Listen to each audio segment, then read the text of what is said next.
love it. I love it. I love it. Look at this. This is the greatest thing I've ever seen. Hey, I'm not surprised. It's the most wonderful time of the year. There we go, guys. I'm in the Christmas spirit. I'm ready for the last card of the year. Back again with another UFC full card breakdown. This one's going to be, is it South Korea? North Korea? I'm not sure. I think it's South Korea. I think North Korea is the one that's a bit messed up. I'm going to go along and say South Korea. It's the Korean Zombie versus Frankie Edgar. We're going to break down and make predictions for the full card. If you want to skip ahead and go and listen to the predictions and the breakdown, you can do that now. All of that's in the description. If you don't want to do that and you want to listen to me instead, that's cool too. So UFC 245. It was a crazy card. I wasn't able to bring out a recap after the card like I did the week before for DC. But I will speak briefly about that card. So the main event. The main event is genuinely one of the best fights I've ever seen in my life. Those two guys just... They couldn't have fought any better than they did. Both of them. I mean, listen, if you dislike Colby, if you haven't got somewhat of a bit of respect for him after he broke his jaw at the end of that third round and was able to nearly finish the fight. You know, that fourth round, he looked very good. He definitely won that fourth round. With a broken jaw, man, just still putting his heart out on the line, trying to win that title. Kamaru Usman, I mean, a lot of people said, listen, Usman has good conditioning, but Colby's going to win a kickboxing battle. A lot of people said that. You know, and Usman, he proved a lot to us, man. He stood there. He used his energy very well. Didn't gas out. In the fifth round, you know, still able to fire strikes. Still able to keep up with Colby. Amazingly, there was no grappling whatsoever, which is insane. I know we get these wrestling and grappling matchups, and we often see these fights, you know, take place on the feet, but you still get some grappling here and there. In this fight, we really didn't. Both of these guys kickboxed for 25 minutes. And it was just one of the best fights I've ever seen in my life. Just amazing. I know sometimes we say, like, how can one judge score this way and one judge score the other way? I know that makes no sense whatsoever. But in this case, it made complete sense. If one judge had it 3-1, how can you argue? If the other judge had it 3-1, how could you argue? Personally, going into the fifth round, I had it 2-2. I had Usman winning the first by, you know, not much because it was a very good round. I had Colby winning the second, not by much because it was a great round. Kamaru Usman, I think he had a very, very good third round. Colby had a very decent fourth round, and that's how I had it 2-2 going into the fifth. The fifth round, man, I had Colby winning the first 2 minutes. But then Usman started firing straight strikes down the middle, and you know that really hurts a broken jaw.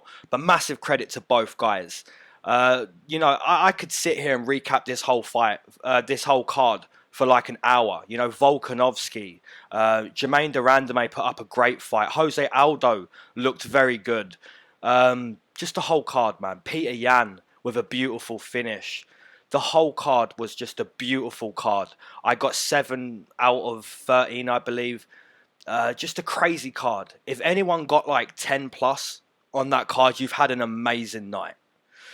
Right, let's get into this South Korean card. I hope I'm right with South Korea. Nope, we're not getting in the card yet. We're going to read some comments. Owned RL said, Overeem fought and lost in the most Overeem way possible. That's a really funny comment, and a few of you thought that was a funny comment too. Richard M. Nico hurt Neil with a left hand and headbutt. Neil recovered and torched him. That laser left of Neil is going to find Perry's nose like Vicente's needed. Perry throws looping hooks. Neil is straight down the pipe. Besides, like you say, you learn from losing, and Neil almost lost to Nico because of his lack of composure and distance management. Yeah, man. He will fix this. Look for Perry to get knocked out. It will take many, but he'll get finished. Well, your prediction is pretty much on point. I mean, it didn't take many. But yeah, I'm sure you were surprised with how good Jeff Neal is. Even though you took him, Jeff Neal, just so impressive. You know, you take Jeff Neal, you think he's going to get it done against Mike Perry, and then he just gets it done so easily. Just, I believe it was a left high kick. It's beautiful. Jay Svalina, Nunes versus Iron Lady is going to be more of a battle than people think. Nunes by decision. Yeah, perfect, man. It was more of a battle than most people thought. But I would say the energy Nunes used in that first round looking for ground and pound, you know, that obviously searching for the kill on the ground like she did in the first fight was her game plan, but it didn't happen in that first round, which made it very interesting because now Nunes, you know, whether she wants to admit it or not, she was quite fatigued after that first round. But your prediction is still on point. You know, Jermaine put up a very decent battle. I had it 49-46. Decent fight. Very decent fight. Valerie Chekmasov. Mike Perry is my favorite. D Wills. Thank you for all your research and preparation, bro. Much appreciated. Keep up the good work. Keep delving deep into that research. Keep leveling up your MMA consciousness and sharing it with us, your subs, and hopefully, touch wood, for luck, your channel explodes like you deserve. That is beautiful. That is D Wills. Thank you very much. Thank you. First fight of the night, we have Heli the Mongolian Knight Alateng versus Ryan Babyface Benoit. We'll start with Heli. So Heli comes into this fight 1-0 inside the UFC. He's training out of the UFC PI in Shanghai. Had a very decent debut against a very good kickboxer in Danar Batgirl, I believe is the pronunciation. Yeah, decent debut. Looked very composed on the feet. Just a decent kickboxer himself. Heli was actually at one point ranked number 3 in freestyle wrestling in China. So has that wrestling background. We can see from the debut and prior to the UFC, he is a good guy on the feet too. Very composed. You know, has some good power in his hands. So just a well-rounded guy. And he finds himself in the UFC, and rightfully so. The opponent, Ryan Babyface Benoit, comes into this fight 3 wins, 3 losses inside the UFC. Primarily a Muay Thai fighter, very decent wrestler as well. Hasn't fought inside the octagon in roughly 2 years. His last fight was against Ashkan Mokhtarian, which was quite a close fight. Quite a close fight for roughly 10-12 minutes. But then in the third round, Ryan was able to go up top with a head kick, landed flush, beautiful finish. So hasn't fought in 2 years, so a little bit of inactivity to shake off for Ryan, but stylistically I really like this fight. So Heli is getting a step up in competition, rightfully so. And Ryan's returning after 2 years against a guy who hasn't fought the same competition that Ryan has. So stylistically, I like it. Both good strikers, both good wrestlers, well-rounded guys. And it's a fair matchup. It's a very fair matchup to think about and quite a tough pick to make. But my deciding factor is activity. Now, activity is a huge part of the sport, whether we want to admit it or not. So take a look at Aldana recently against an inactive Ketlin Vieira. Now, Aldana is an active fighter. Vieira wasn't. And we could see the difference in momentum with their career. And I think that could be the same case here. Now, if I'm wrong, that's fair enough. Ryan Benoit is a good guy. You know, he's proven that inside the octagon. But 2 years off of the game, coming back against a good wrestler, and I believe also a good kickboxer in Heli, I think it's going to be a tough ask. So I'm going to take Heli Alateng via decision. And we take a look at the odds. which I've only checked these odds literally once, so I'm probably going to be surprised. Heli Alateng plus 100, Ryan Benoit minus 120, minus 115. Yeah, I think it's perfect, man. I think Benoit has fought against better competition. He is somewhat of a proven guy inside the UFC, and Heli Alateng looks to be a well-rounded guy with the wrestling background I said earlier, and his kickboxing in his debut looked nice. So the line resembles a close matchup that I picture. I think either line you could take a stab at, whatever side you're on. Second fight of the night, we have Amandina Lemos versus Miranda Danger Granger. We'll start with the Brazilian. She comes into this fight 0-1 inside the UFC. She started training in boxing at 15 years old, transitioned to Muay Thai, and then transitioned to MMA.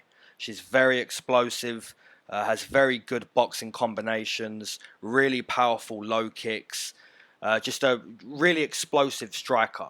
Now, she has been off for 2 years. Her debut was against Leslie Smith, lost that fight, and since then we haven't seen her. I believe she had a USADA violation, but what we saw prior to the UFC and in her debut for about a minute and a half was good striking. Amanda Lemos, beautiful combinations and very powerful, very explosive. Her problem in her debut 2 years ago was her conditioning. It was horrible. Against Leslie Smith, she wilted. Within 2 minutes, 2.5 minutes, you know, you could already see it. You could see the way she was breathing, moving. Everything was just so slowed down considerably. Just horrible conditioning. So in those 2 years off, that would be the only thing she had to really work on. It is just going harder and longer. You know, her conditioning in her debut 2 years ago was nothing short of, you know, terrible. It was not UFC caliber. So it's going to be interesting to see how she's dealt with that with 2 years off of the game. Now, her opponent, Miranda Danger Granger, comes into this fight 1-0 inside the UFC. 7-0 as a pro, primarily a kickboxer. She's very tall, very rangy, good striker, man, very good kickboxer. And I see this girl being a problem for a lot of people, man. Even in the clinch, she likes to fire her knees. Yeah, real problem, this girl. She's tall, she's long. In her debut against Hannah Goldie, she looked very good in that too. And Hannah Goldie is somewhat of a decent kickboxer too. You know, she's no joke. She's no pushover. And Miranda Granger, she looked very good in that fight. So stylistically, I really like this fight. I think both girls are very good strikers. Amanda Lemos, like I said, very explosive.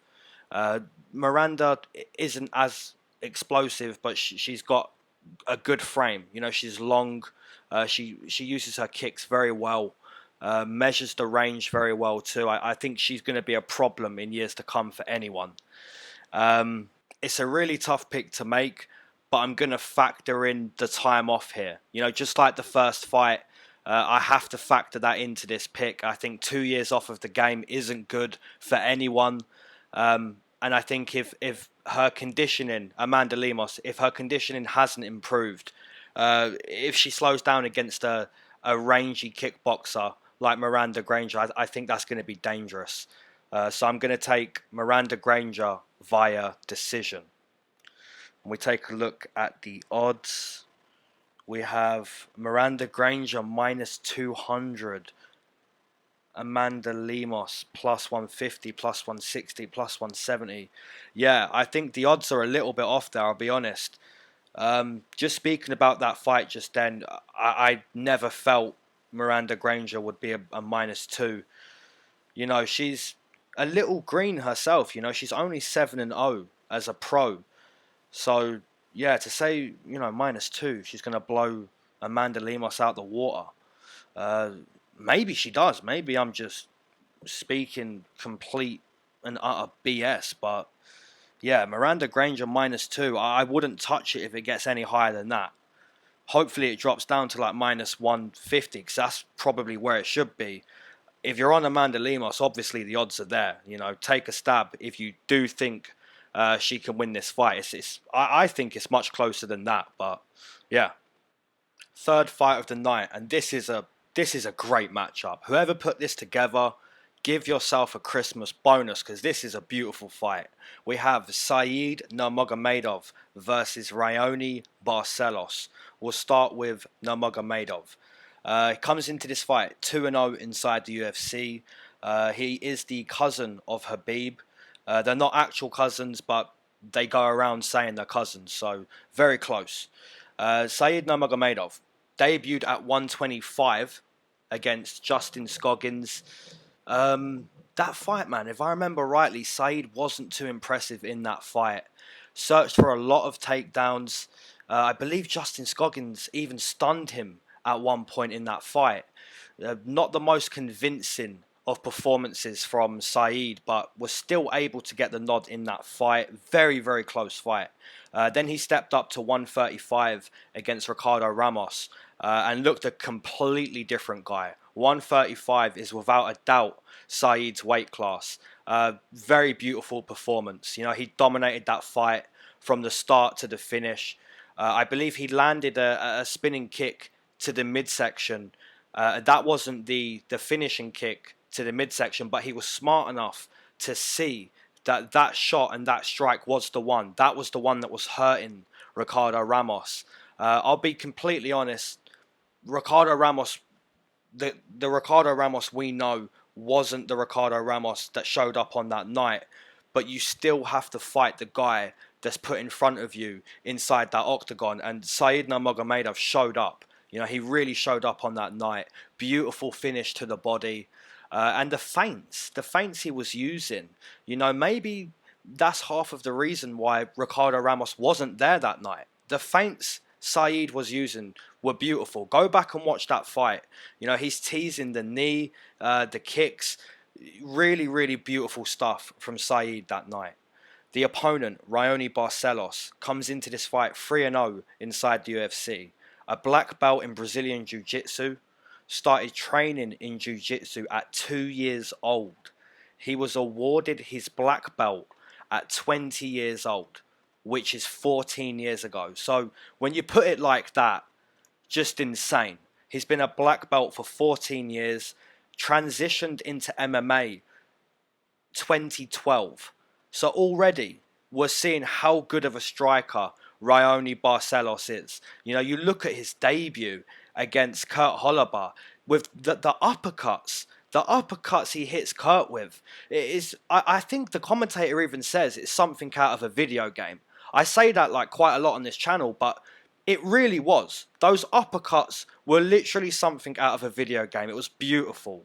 And then after that, you know, Raoni Barcelos against Chris Gutierrez, a beautiful performance on the feet, you know, and Raoni Barcelos can always mix it up and look for that takedown, look to get the fight to the mat and end up on top. You know, he has beautiful jiu-jitsu, you know, training in jiu-jitsu from 2 years old, black belt for 14 years, you know, so you don't get much more experience in jiu-jitsu than that. You know, he's a world-class BJJ practitioner, and to go along with it, he's ahead of his game for his striking. You know, he only transitioned to MMA in 2012, and already we're seeing this nasty striker on the feet. So stylistically, you know, imagining this fight, it's a tough one to predict. If I had it my way, I wouldn't put these two up against each other. The fact that someone has to lose this fight, that makes me a little bit sad. You know, we shouldn't be getting that at Christmas. Both of these guys are good competitors. But that's why we love the UFC. You know, this is a high-level matchup, and it's a real tough one to make a prediction on. I just think Raoni Barcelos is a really composed guy on the feet, and I think that's going to backfire in this fight. He really likes to read his opponent and come with his own combinations. I just think that the feints I mentioned earlier on for Saeed, I think a lot of that is going to keep Raoni reading and watching more than throwing. Now, of course, this is MMA, and I could be wrong. If Raoni Barcelos goes out there and puts on another beautiful striking masterpiece, then congratulations to him. But the feints, man, the feints that Saeed was using in his last fight, I think is going to be a big factor in this fight. I think Saeed's going to use a lot of that, and I think Raoni's going to watch more than throw. Could be wrong, but that's what I'm feeling for this match. But like I said, man, if I had it my way, I wouldn't put these two up against each other. It sucks that someone has to lose this fight. But I'm going to take Saeed Nurmagomedov via decision. And we take a look at the odds. And that's exactly what I want to see. Saeed plus 100. Raoni minus 120. It's climbing a little bit to minus 130 on some bookies. But that's, those odds, it's basically a pick 'em. It's a perfect matchup. Real high level matchup. And it's near impossible, man, to make a prediction there. But I'm favouring Saeed, man. I just think that the look he was giving Ricardo, I think he's going to give Raoni a good look. And Raoni's going to potentially be frustrated in this fight. Could be wrong, but that's what I'm feeling. Heading into another really decent matchup, we have Alexandra, the Cannibal, Pantoja versus Matt Danger Schnell. We'll start with Pantoja. Pantoja comes into this fight 5 wins, 2 losses inside the UFC. A very, very respected guy at 125. Primarily a Brazilian Jiu-Jitsu practitioner. However, his stand-up has improved amazingly over the last few years. I mean, you look at his striking against Brandon Moreno, a guy who we just saw. Brandon Moreno was a man possessed the other night against K-Cara France. And we look at Pantoja against Brandon Moreno, man. Pantoja's striking was on fire. You look at Pantoja's striking against Wilson Hayes. Once again, striking looked beautiful. So, yeah, it's fair to say his striking has improved a lot over the last 2 or 3 years. Now, his conditioning does seem to be an issue. You look at that fight against Dustin Ortiz, I believe it was. Very, very tired in that fight in the 2nd and 3rd round. You look at his conditioning against Davison Figueiredo most recently. Now, Figueiredo's a guy I highly respect, so I can understand tiring in that fight, but it is something we see from Pantoja. He does tire and become quite flat-footed in his fights. His opponent, Matt Schnell, comes into this fight 4 wins, 2 losses inside the UFC. This guy is a black belt in karate, a purple belt in BJJ. Now, I say he's a purple belt. We look at the submissions he's pulling off recently against Louis Smolka and Jourdain Espinosa. That's a real high-level purple belt. So credit to Matt Schnell. He's looking really, really good recently. The pace he's setting in his fights. He's wanting to get in your face, kickbox you. If you look for a takedown, he's going to use his jiu-jitsu. Matt Schnell is just looking like a revived guy. He's looking really good against Smolka. Just dominated that fight against Espinosa, a guy who I thought would give Matt Schnell quite a bit of trouble standing up on the outside in that fight. But Matt Schnell he looks revived. He's setting a high pace. He's sticking to it. And good on him, because he looks good, man. He looks like he could be a contender if he keeps fighting like this and he keeps having success with his style. Really good fight to think about. If you asked me who wins a wrestling contest, I'd probably say Matt Schnell. If you said to me who wins a jiu-jitsu battle, I'd say Pantoja. If you said to me who wins a kickboxing battle, that's the one I want to answer, because I think that's where this fight's going to be won and lost. I could be wrong. Pantoja could sub him, or he could put him out with the strikes. Like I said, Pantoja really has improved over the last 2 and 3 years. But I think Matt Schnell is a dark horse. I think he's looked really good in his last 2 fights, and this is a huge opportunity for Matt. You know, huge step up in competition against a guy who can be beat on the feet. He can be broken, and I think if Matt sticks to a high pace and avoids the takedowns, you know, like Matt has good jiu-jitsu. You know, I broke down a fight the other day, which was Rob Font and Ricky Simone. I said, listen, Rob Font has proven he can grapple and has proven he has good jiu-jitsu, but does he want to use it in this fight? Now, he looked to grapple and probably lost the first round because of it. Now, Matt Schnell could probably compete when it comes to grappling in this fight, but I think he'd be smart not to. Just keep it on the feet, kickbox, and set a high pace and look to win that kind of fight. And I think if Matt Schnell does that, I think he has a good chance of winning this fight. So yeah, I'm going to take Matt Schnell via decision, and most likely a very close one too. When we take a look at the odds, man, I think they're a little off. Plus 175, plus 180 for Matt Schnell. Pantoja coming back minus 220. Man, I can understand the respect for Pantoja. He's a great BJJ player and has evidently improved his striking. But I think Matt Schnell, man, he's been a little bit disrespected here. You know, sets a high pace. Is a good guy himself, man. He can grapple, he can strike. I think this is way closer than the odds suggest. Now, if Pantoja goes in there and blows him out the water, I'm going to look silly. But yeah, Matt Schnell, man, plus 170. Yeah, I'm feeling it. I'm feeling it.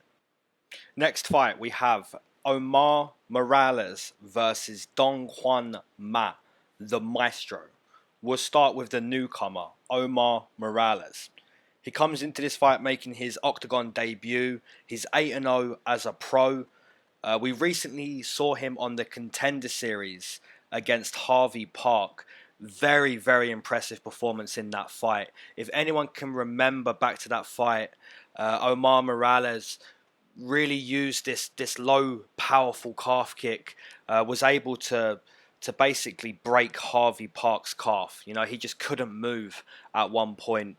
And from there onwards, Omar just fired this straight power punch down the middle, and that was it for Harvey Park. So very impressive performance for Omar Morales. Showcased his power. You know, he's a very powerful guy. He can go up top with his punches and down below to the calf. You know, he's just a very powerful striker. That's all there is to Omar right now. And I think, you know, just like a guy we saw recently, Punahele Soriano, you know, just stick to what you are. Stick to what you are on the Contender Series. Don't look to do much different. Just be that powerful guy that got you to the UFC. Now the opponent, Hyun Ma, comes into this fight 3 wins, 4 losses inside the UFC. His most notable win, I believe, coming over Damian Brown.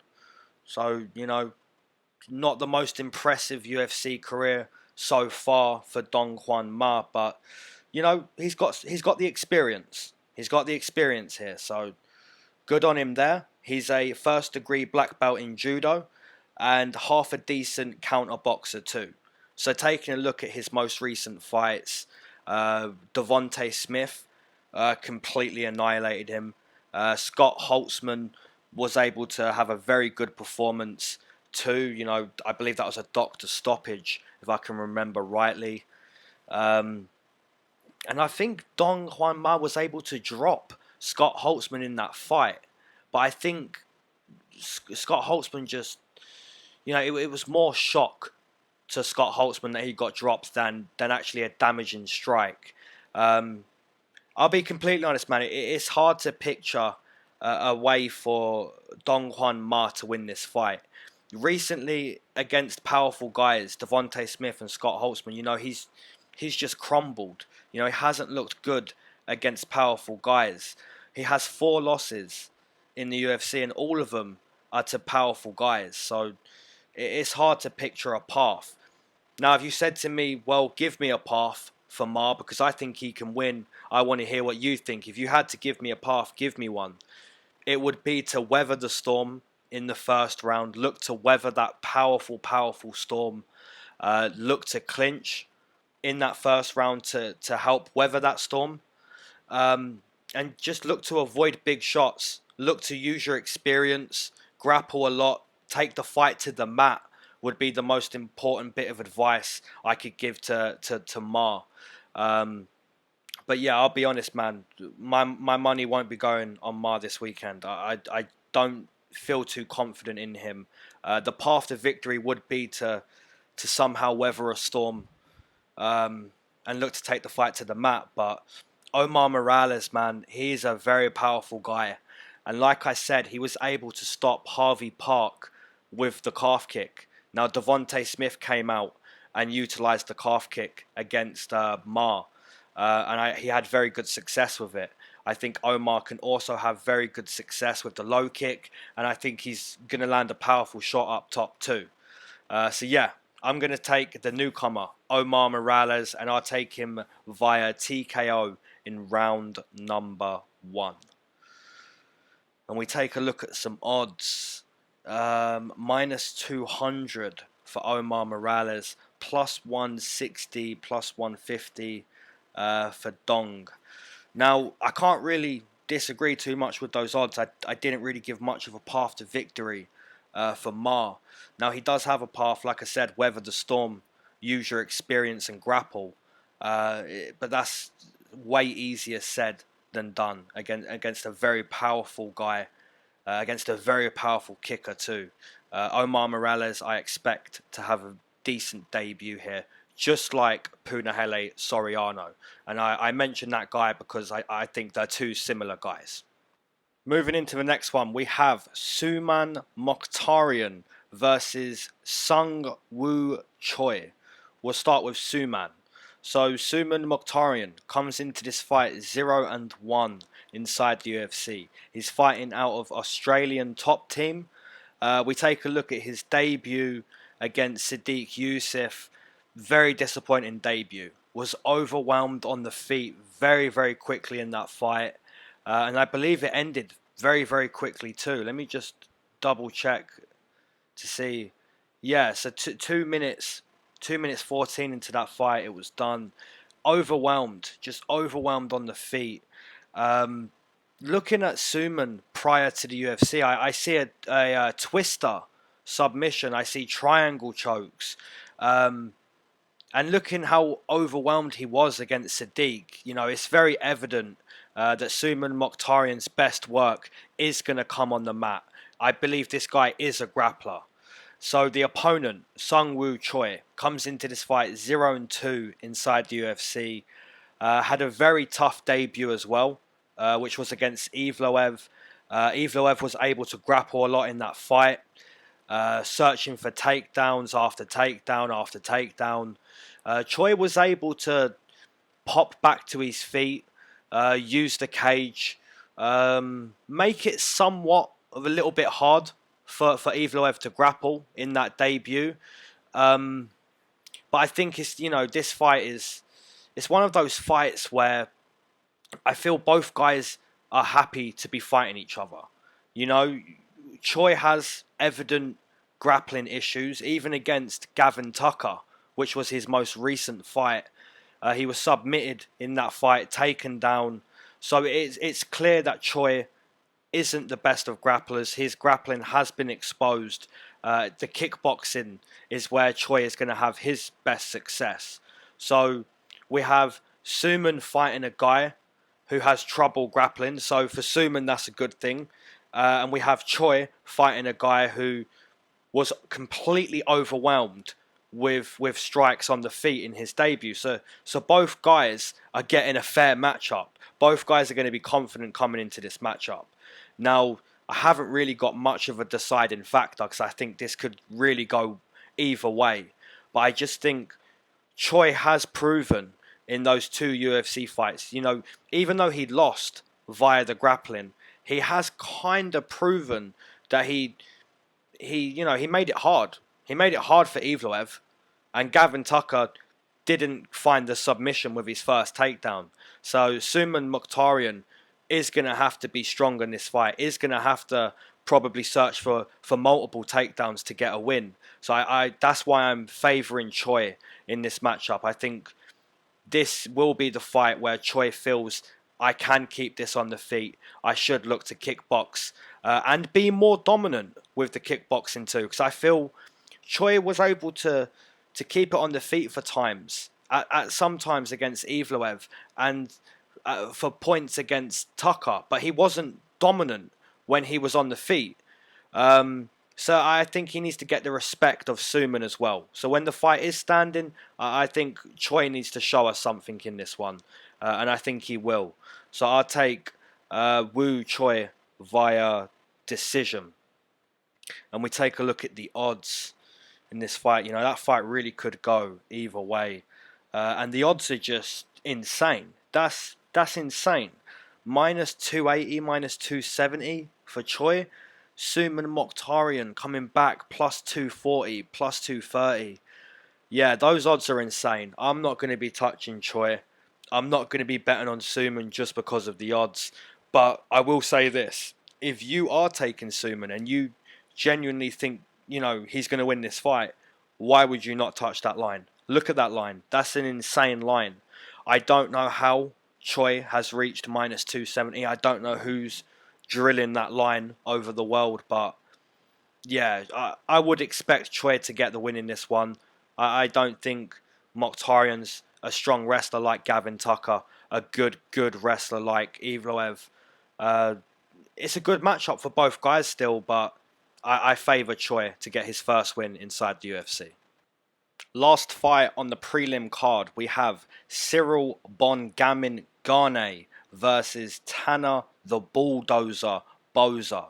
We'll start with the Frenchman, Cyril Gane. He comes into this fight 2-0 inside the UFC, 7-0 in Muay Thai prior to the UFC. He's a training partner of Francis Ngannou. And this guy's just looked really impressive. Really impressive. We take a look at his debut. He got a submission in that fight. He was plus 2,000 to get a submission. You know, fighting a BJJ practitioner, finished him with his own medicine. Then we look at his most recent performance against Dontal Mays. Lovely performance. You know, when nearly 15 minutes, I believe he got a finish late in that fight. Just a beautiful performance from Cyril Gane. Very light on his feet. Utilizes his movement very well. You know, you can see that Muay Thai style. You can see it inside the octagon. He's just constantly bouncing on his feet. You know, moves so lightly for his size. You know, very quick and powerful for a heavyweight. You know, go back and watch that fight against Dontal Mays, because we're ticking off the boxes as we go here with Cyril Gane. You know, look at him in that third round. He is still bouncing on his feet, going toe-to-toe with Dontal Mays. You know, just looking great. You know, such a powerful guy. You know, you can see his Muay Thai style, you know, just beautiful. I'm really looking forward to seeing how Cyril Gane's future develops. The opponent, Tanner Boser, also had a very impressive debut against Daniel Spitz. Tanner Boser was able to use the calf kick very well in that fight, used his kicks very well. Tanner has this karate style. You know, for a heavyweight, moves very well. You know, so both of these guys, Cyril Gane moves very lightly for a heavyweight. Tanner Boser has this karate style and also moves very lightly for a heavyweight. You know, so both of these guys, for their size, you know, credit to them because they move very well. In some ways, this is a mirror match. And I know some people hearing that right now are going, in no way is this a mirror match, because one guy is really good and the other guy had a good debut, but we don't think he's that good, which is fair. But I still think this is a mirror match because they both utilize a similar style. One style's karate, one style's Muay Thai. But I do think it's a mirror match. But I would say one mirror looks like it's going to be a part of the future, and the other mirror, you know, credit to being in the UFC, but I don't really see Tanner Boser being a part of the future too much. I see Cyril Gane huge potential. You know, it's unfortunate for Tanner Boser to fight such an animal after his half-decent debut against Daniel Spitz, but you know, how can you really go against Cyril Gane? You know, I really like his style. I really like what he's showing us in his first fight, in his second fight. His conditioning looks really good for a heavyweight. Powerful, quick, experienced in Muay Thai prior to the UFC. Submitting a jiu-jitsu guy in his debut. Yeah, I can't go against Cyril Gane. I think he could be the future of the heavyweight division. So I'm going to take Cyril Gane via TKO in round number 1. And we take a look at some odds. And, you know, despite the breakdown, despite the beautiful words spoken about Cyril Gane, I wouldn't say he's a minus 700. Now, if he comes out and starches Boser in the first and looks beautiful, maybe, but minus 700 is, you know, that's John Jones level. You know, we're looking at John Jones price for this guy's third UFC fight. So that's a bit insane. You know, don't touch that price. If you're going to touch that price, you may as well just use a prop. Having said that, I used Cyril Gane TKO and he got a plus 2,000 submission in the debut. So maybe don't even use the prop because he can win anyway, apparently. Tanner Boser coming back plus 450, plus 500. Absolutely insane. And rightfully an underdog. Probably wrongfully plus 5, but yeah, I'm sure a few of you, I know you boys, I know a few of you are gonna attempt that line, but yeah, I'm gonna stay away and just watch Cyril Gane. Looks really good in this fight. Alright homies, let's do a little Christmas smoke. You know, you gotta take time, have a little smoke during these breakdowns. But yeah, I'm feeling Christmassy. You know, let me know in the comments if you're feeling Christmassy. I want to know. I want to know how many of you, you know, because I love this community, boys. I love this community and I want to know, are you feeling Christmassy or not? And this is the time to spark up if you're smoking. Chances are, if you're sparking up now, you already sparked up before and you've been smoking the whole time. But if you haven't,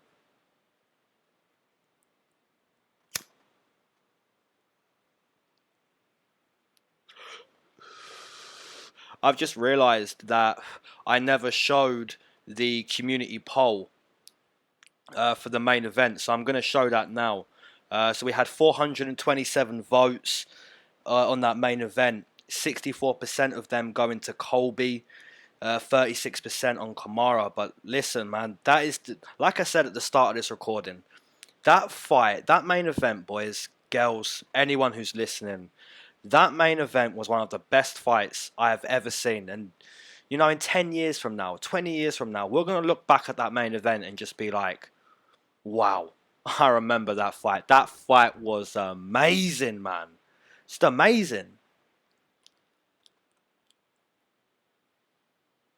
Okay, let's get through some comments here. Gino, 9-2 chance your Xbox will die during a power cut. Oh man, I mean those odds are, you know, those are far odds. It did die during a power cut, but I will give you an update, Gino. The Xbox came back to life.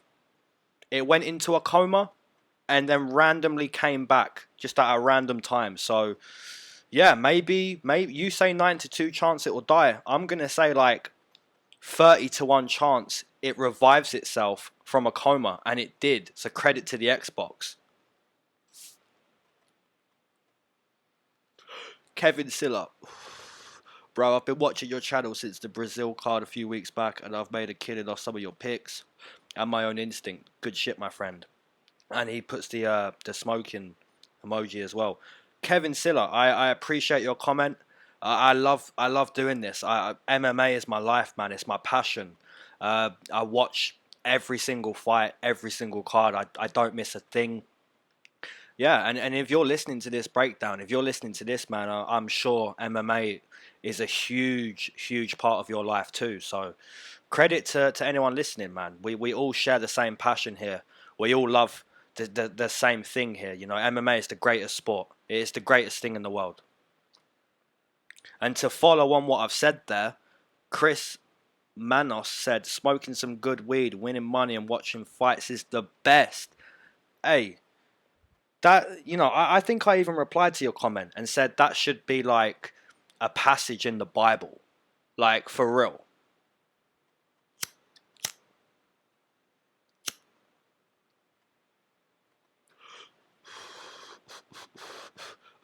This comment's funny. This comment, Atomrav, you need USADA to test you, and when you get rid of smoke, you would become one of best predictors. Boo, boo that man. No, I'm kidding with you, bro.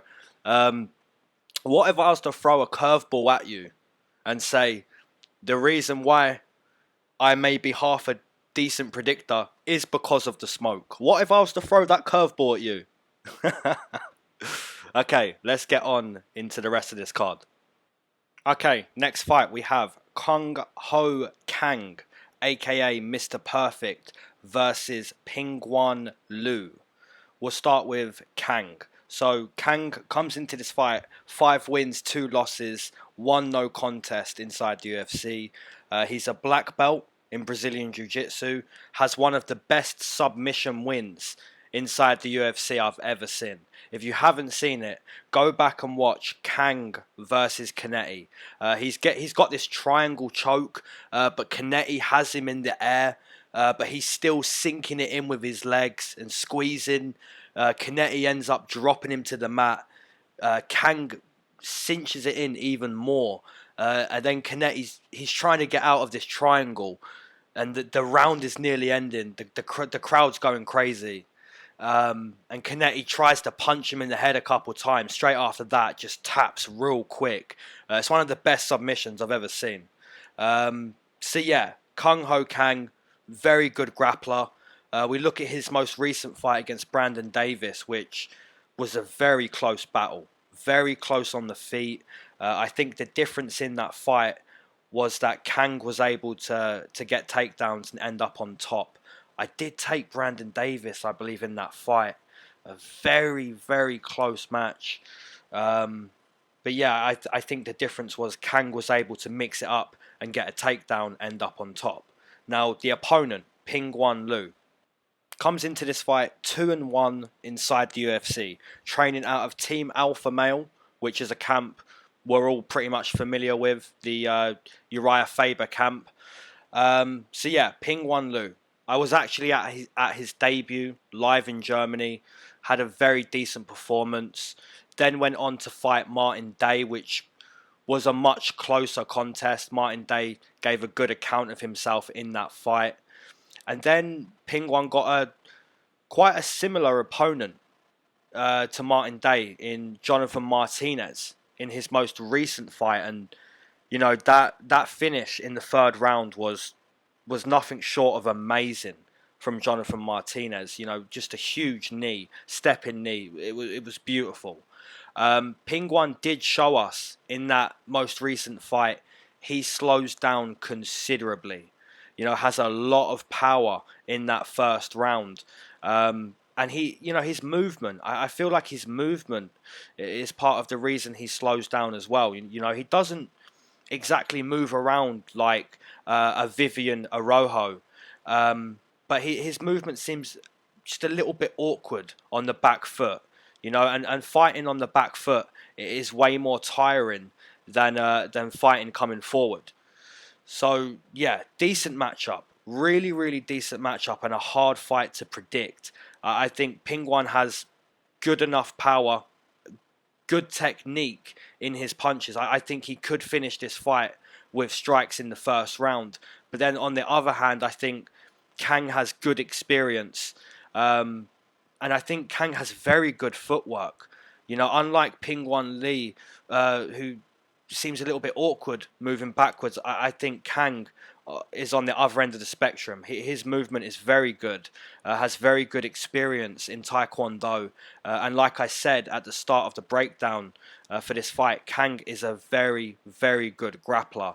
So I think, just like his last fight, Kang edged a win, and I think the difference was mixing it up. I think the same could be applied here. I think it's going to be close on the feet, but I think the difference for Kang is to end up on top when Pingwan is tired. So yeah, I just think Kang is going to be able to mix it up more, and he's a very strong bantamweight. When he gets you down, he's very strong. So yeah, I'll take Kung Ho Kang via most likely a very close decision. And we take a look at some odds, and in all honesty, man, those odds aren't what I picture for this fight. Minus 270, minus 260 for Kang. That's way out of the ballpark for what I imagine. Pingwan plus 200, plus 210. Man, if you picture a way for Pingwan to win the fight, I picture it way closer than the odds. Like, earlier on I said, I wouldn't bet on a line just because it's a good line. I won't do that here either, but if you have a way for Pingwan, plus 216 is a great line. Kang, man, who is blowing up these lines? Like, who is moving into the next one? We have Yong Park, the Iron Turtle, which is one of the worst octagon names I've ever heard in my life. He'll be fighting Marc-Andre Barriault, aka Powerbar, which is quite a bad octagon name too.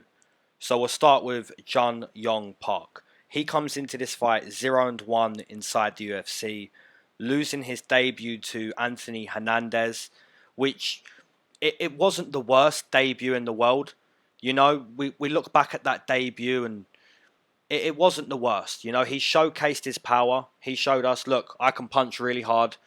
He was able to hurt Anthony Hernandez to the body in that fight, just not experienced enough to find that right kill shot when he had Hernandez hurt. Hernandez was able to recover, utilize his grappling and find the submission win. So what we can learn from Park's debut is he's not the most composed. He has still got to learn in the sport, and he isn't the best grappler.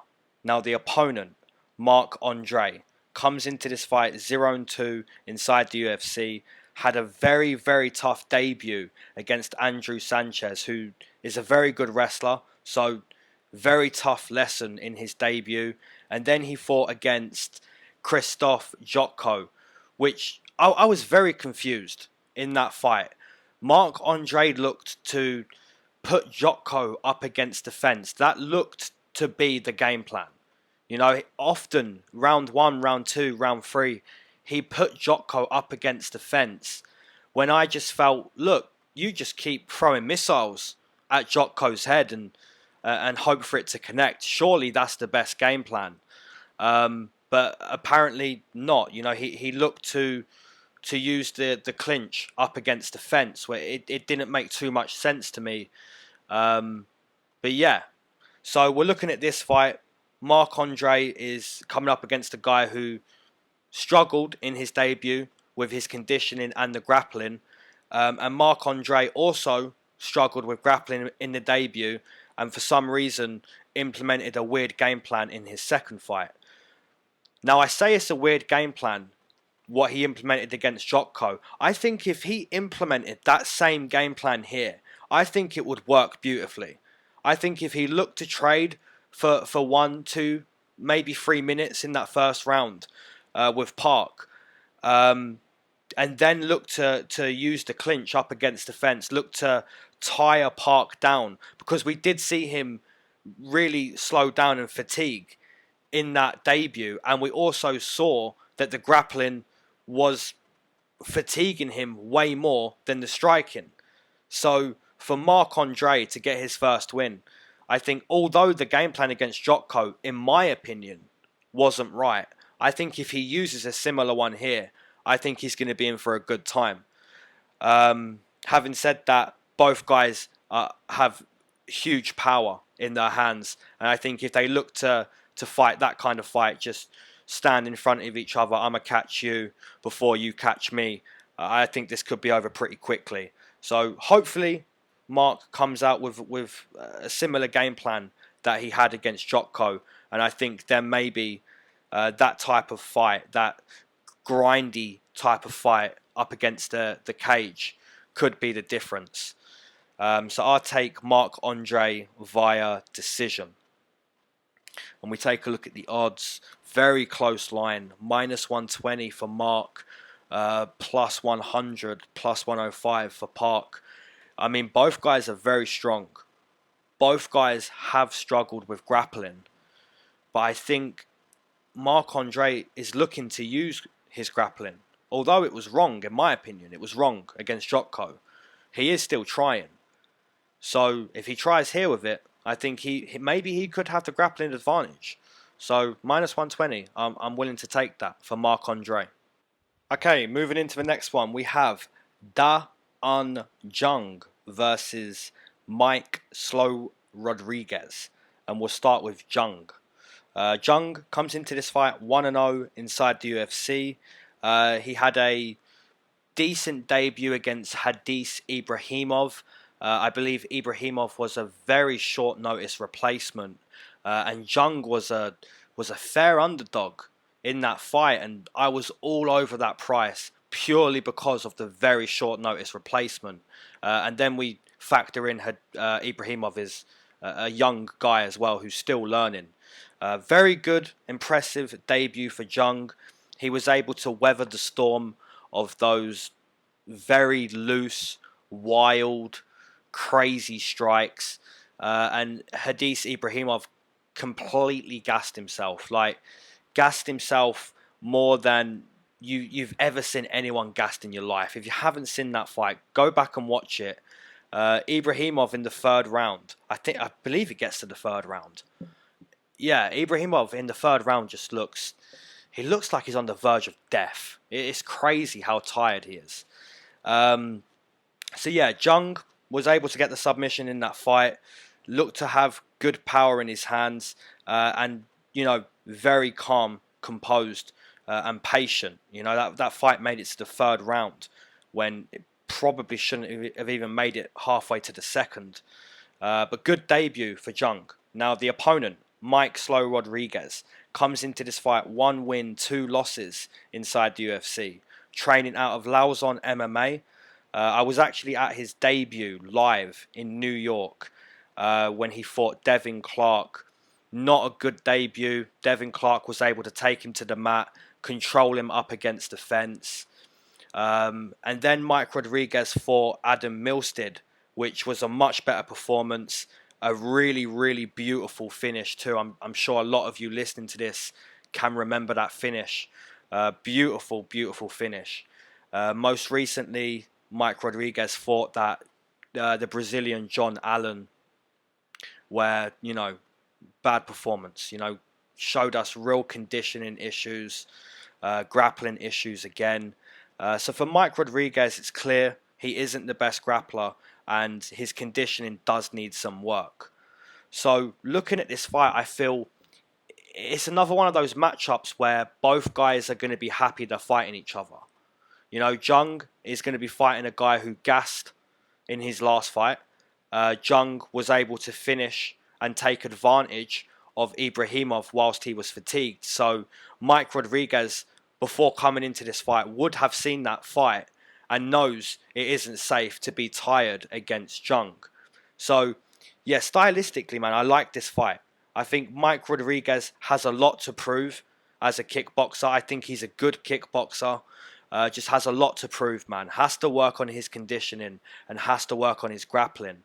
Now, stylistically, I think this is a good fight for him. The fact that Jung wasn't able to finish Ibrahimov until midway, I believe, third round, says a lot about Jung too. He isn't this super high level striker. He is extremely patient on the feet. You know, very, very patient. And that's half the reason why that fight went into the third round. Because Jung was so patient, you know, just waiting to find the right shot. So I don't really see Mike Rodriguez being put under too much pressure, too much of a high pace. You know, so I don't really see him fatiguing. So for those reasons, I think Mike Rodriguez will display a nice kickboxing display. You know, a nice kickboxing performance. So yeah, I'm going to take Mike Rodriguez via decision. And we take a look at the odds for that match. Mike Rodriguez minus 120, Jung plus 100. Man, a lot of faith has gone from Mike Rodriguez, and you know, I can't really blame you guys, you know, because you look at him against John Allen, it was just horrible. Now, John Allen did pop for steroids after that fight. Tamoxifen, I believe he popped for, which is what you take after your steroid cycle. So you'll do a steroid cycle, and then tamoxifen is basically what reboots your natural testosterone. So your balls will basically start working again. That's what he was popped for. So he nearly made it. You know, John Allen nearly made it. Nearly got past USADA. But this line, I like the line. I think, you know, not a lot of people putting their money on Mike Rodriguez, and rightfully so. He has a lot to prove. And I think he could come out and prove it in this fight. Jung coming back plus 100, which is fair, had a very, very good debut. I think either side of this fight is a very playable line. Moving into the next one, we have Woo Choi, the Korean Superboy, versus Charles Jourdain. We'll start with Woo Choi. He comes into this fight 3 wins, 2 losses inside the UFC. He's making his return. I believe it's been nearly a whole 2 years. I'm not too sure why he went away for 2 years. I think it's that military thing that they do in Korea. So leave a comment below. If you know that's why, let me know down below. I'm assuming that's why. So yeah, he makes his return fight. And this guy, what can we say about Woo Choi, man? This guy is exciting. He's had one of the best fights inside the octagon we've ever seen against Cub Swanson. Lost that fight, but man, this guy looks to throw down. His boxing is very, very good. Very, very technical boxer. Very quick as well. You know, fundamentally, for a boxer, man, I love watching Choi fight. His hands are just, they're quick, they're accurate, technical. It mixes up his combinations well. Really exciting fighter. Really, really exciting fighter, and I'm glad he's back. You know, he's been a miss to the UFC. His opponent, Charles Jourdain, comes into this fight 0-1 inside the UFC. Had a very tough debut outside of his weight class against Desmond Green. Just not enough power or strength in that fight. Returns to his natural weight class against a very good striker in Woo Choi. So stylistically, I would say we have striker versus striker here. It's just quite hard to imagine Charles Jourdain having much success against Woo Choi. Now, the reason why I say that is because what Charles Jourdain is good at is standing, punches in bunches, using his technique, and just looking to strike on the feet. Now, Woo Choi is very, very good at that too. So both guys are going to use their styles against each other. But I just think one guy's a much better boxer, one guy's quicker, and one guy's just going to excite us more inside the octagon. Now, earlier on inside this breakdown for this card, I said activity is a huge part of the sport, whether you want to admit that or not. Now, that's the same here. Now, I'm going to pick Woo Choi, but if there's a time you want to fight this kid, it's probably after a 2-year layoff. So, Charles Jourdain, you're lucky that he's inactive. So, maybe the first minute, 2 minutes, 3 minutes inside this fight, Doo Ho Choi is going to have to shake off a bit of rust. But I think his boxing's too good. He's just such a good boxer, so accurate, so quick, fundamentally a very good boxer inside the octagon, and that's what I have to go with here. Now, I will give Charles Jourdain the respect of a decision, because I think, activity does play a big part. I think he could potentially nick around, but it's hard to see past Doo Ho Choi in this one. So I'll take Doo Ho Choi via decision. And we take a look at some of the odds, and it's crazy, because I think Charles Jourdain is worthy of being in the UFC. He isn't a bad striker, has half decent technique himself. So to see Charles Jourdain at plus 250, plus 240, it's a little bit crazy. Doo Ho Choi -3. Man, I don't really know how you could bet on that. If I'm going to bet on that, it's one. It's one parlay, or maybe two parlays just ending in Choi. But -3. Man, 2 years off the game. Very good striker. I just hope he comes back and is the striker we know. Moving into the co-main event, we have Volkan No Time Ozedemir versus Alexander Rakic. We'll start with Volkan. He comes into this fight 4 wins, 3 losses inside the UFC. Had a very, very good, impressive start to his UFC career. Got that title shot against DC, where he was completely dominated on the mat. No shock there, it's DC. After that, had a couple of losses. And I know roughly 75% of you right now are saying, had a couple of losses. No, he didn't. He beat Dominic Reyes. To that, I would agree. But I will also say, I was at that fight live and haven't really watched it back in full on TV. So, yeah, I personally felt that Volkan Ozdemir did win that fight. He used his grappling very well, used his clinch up against the fence, looked to take down Dominic Reyes. And Volkan, he's shown us, man, if he touches you, it's no time. It's no time inside the octagon. He's a decent striker. He's well-rounded. He can grapple. You look at his most recent fight against Latifi.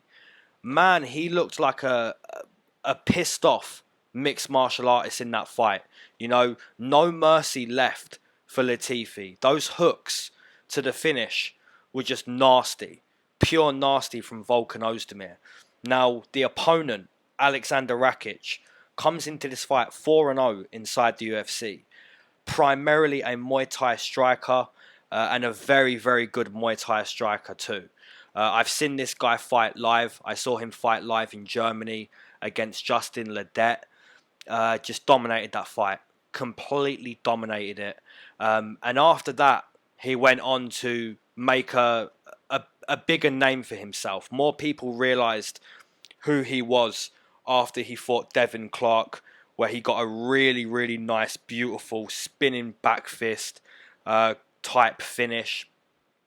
And then he went on to fight Jimmy Manuwa, which, he ended Jimmy's career.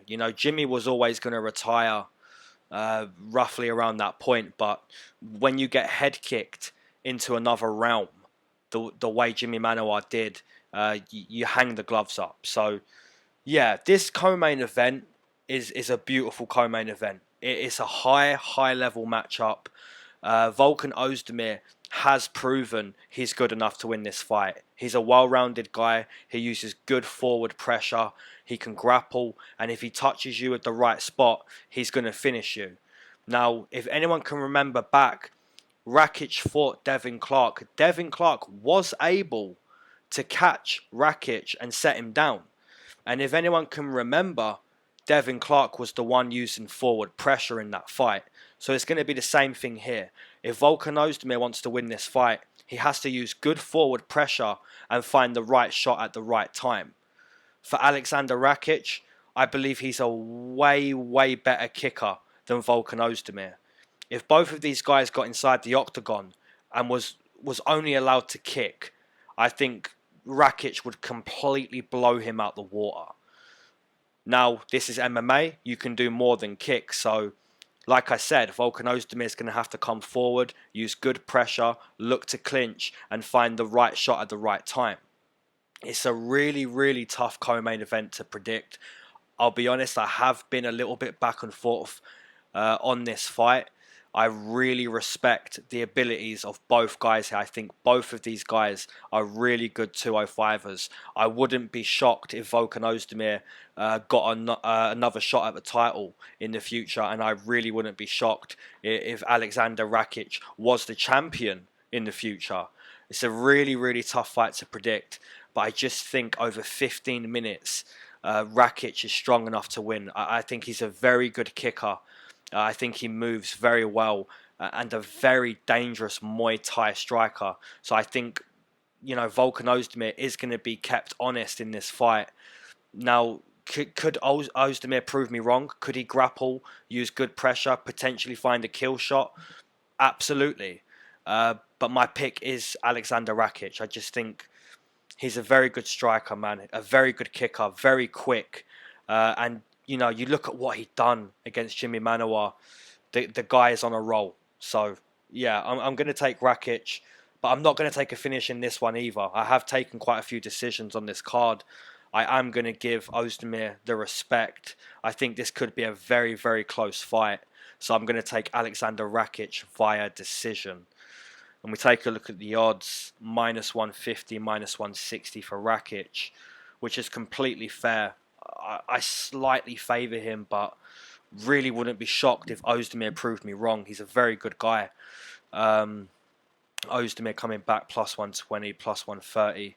Yeah, those odds are perfect. Rakic really shouldn't be anywhere close to minus 2 because Ozdemir is no joke. And Ozdemir really shouldn't be a big underdog because he has a good chance, man. He's proven that.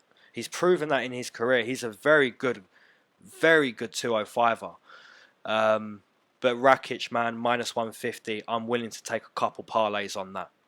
Okay, homies, main event time. And before I get into the main event, I want to say, anyone listening, I hope you have a beautiful Christmas. I hope you have beautiful moments with your loved ones, with your family. And I hope you get anything you ask for, whether you ask for it or not. I hope you have a beautiful, beautiful Christmas. So let's get into this main event. The Korean Zombie versus Frankie Edgar. We'll start with the Zombie. The Zombie comes into this fight 5 wins, 2 losses inside the UFC.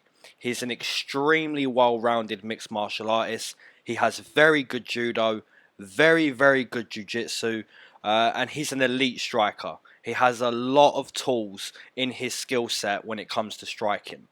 He had an amazing 25-minute war with Yair Rodriguez.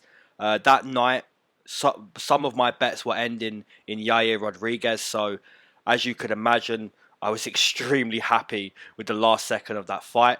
Now, I was on the other end the other night with Overeem with 4 seconds left. So it goes both ways in MMA. Sometimes we get very happy. Sometimes we get sad.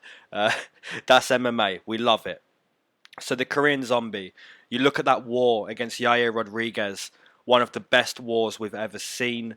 You look at his fight most recently. Well, you can't even call it a fight. Against Moicano, it took 58 seconds for the Zombie to just sniper off Moicano's head. The Zombie is an extremely well-rounded mixed martial artist, just a very dangerous guy. Anywhere you take him, the Zombie will compete. He's just an extremely dangerous mixed martial artist. Now, the opponent, Frankie Edgar, comes into this fight 17 wins, 7 losses, 1 draw inside the UFC. He's a veteran of the game, one of the most likable guys over the years, and also one of the most well-rounded mixed martial artists we've ever seen. I'm speaking about a Zombie being this well-rounded guy. What about Frankie Edgar? Just brilliant wrestling. 10 out of 10 conditioning. His forward pressure over the years has been beautiful to watch. Frankie Edgar is an extremely well-rounded mixed martial artist, and he's fighting the Korean Zombie, who is also an extremely well-rounded mixed martial artist. This is a really, really good main event to end the year. Now, paths to victory for both guys. I'm sure when we think of the path for Frankie Edgar, we all pretty much imagine the same thing. He's going to come forward, he's going to be relentless, he's going to search for takedowns.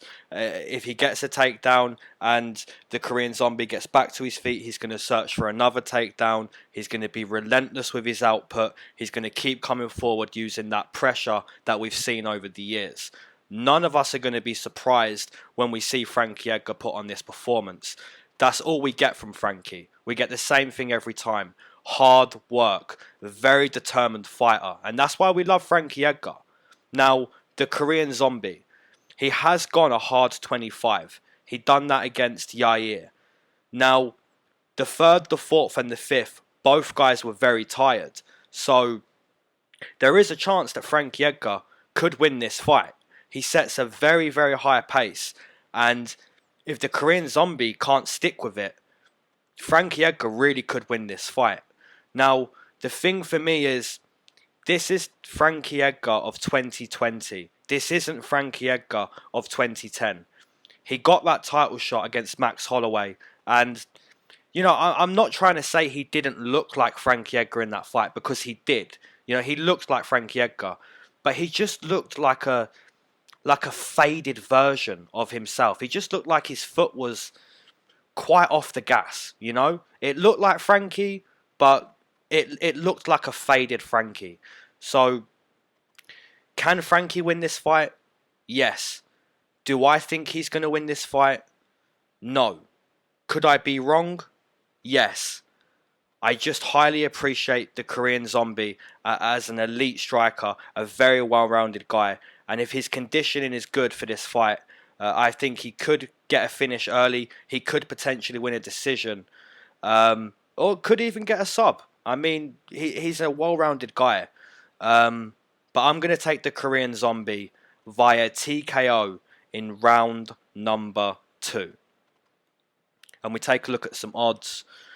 Good odds. We have minus 180 for the Korean Zombie, plus 150, plus 160 for Frankie Edgar. I agree with that line. I think Frankie Edgar isn't a big underdog, because when we look at the Korean Zombie go 25 with Yair, we do see fatigue. We do see him very flat-footed. And if Frankie's on his game in that third, that fourth round, that fifth round, Frankie could just ragdoll the Korean Zombie. It's a tough pick to make, man. Maybe if this was 2010, I would have made a very different pick. But 2020, I'm liking the Korean Zombie. And I feel, looking at Frankie Edgar with the title fight against Max, you know, he wasn't dominated, but he just looked like a faded version of Frankie. I feel like the person who just beat Max Holloway, Volkanovski, is like the fresh, modern-day version of Frankie Edgar. Interesting main event, very good main event. It could go either way. I'm going with the Korean Zombie. Leave your comments down below. Subscribe if you haven't, because, you know, I can see some people are watching my videos and they're not subscribed. So if you're going to subscribe, let me know in the comments and we'll talk about it. Have a lovely Christmas, and I'll catch you for the return card with, you know, the return of Conor McGregor. Alright guys, peace.